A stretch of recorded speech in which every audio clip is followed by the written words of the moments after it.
Alright, so since Wiggles was our first chrysalis, I thought I would show you how I'm going to put him or her into the flight cage first. So I'm very carefully going to take the top off of the container. Even though it might wiggle a little, I'll be as careful as I can. So now you can see Wiggles here is a chrysalis. He's probably, in comparison to my finger, about like 3 or 4. He's mostly green, but you might see almost some gold on there.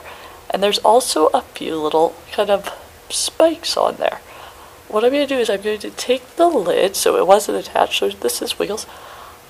I'm going to hold it this way. So in the wild, if we'll call it, they would be hanging like this off a leaf. So the reason I put the paper towel was to make it easy.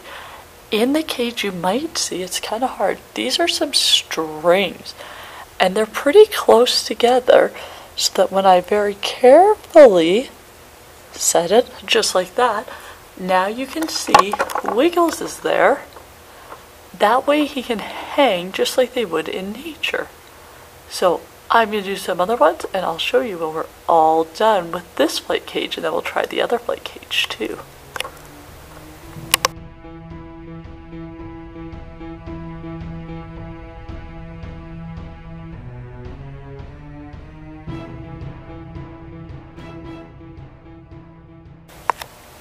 So now you can see we've got some of our chrysalis hanging in this cage. I'm just going to very carefully close the door so that when they turn into butterflies they can't escape.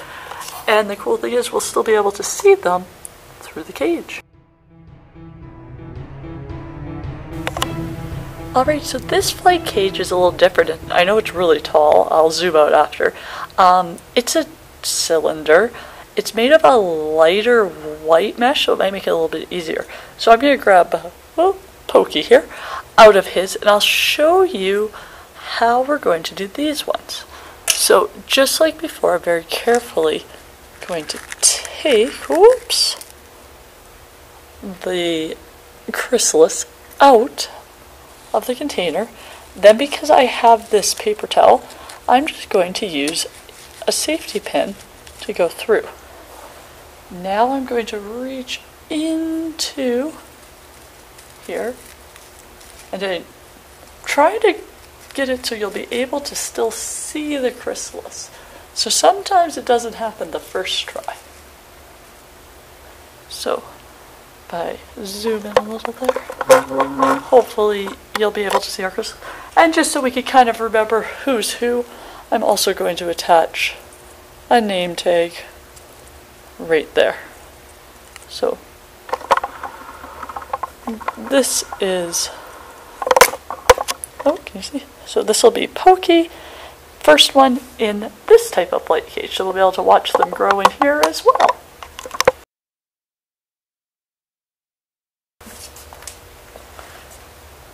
So as you can see, our chrysalis hangs on really tight.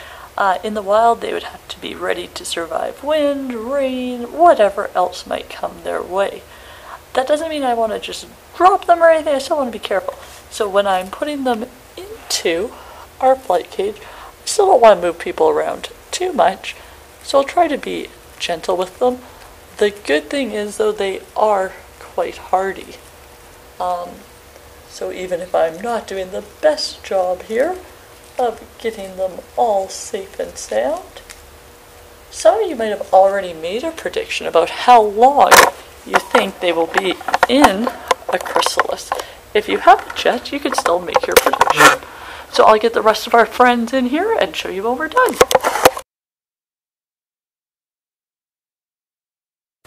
So we just have a few who are left in a J shape. Spike, I don't know if you can see here, is actually still eating a little bit, so he or she might be a day late. But other than that, we've got our friends in this big wooden cage, and we have our friends hanging in our other flight cage. So we'll be ready to watch and keep you updated. Bye for now.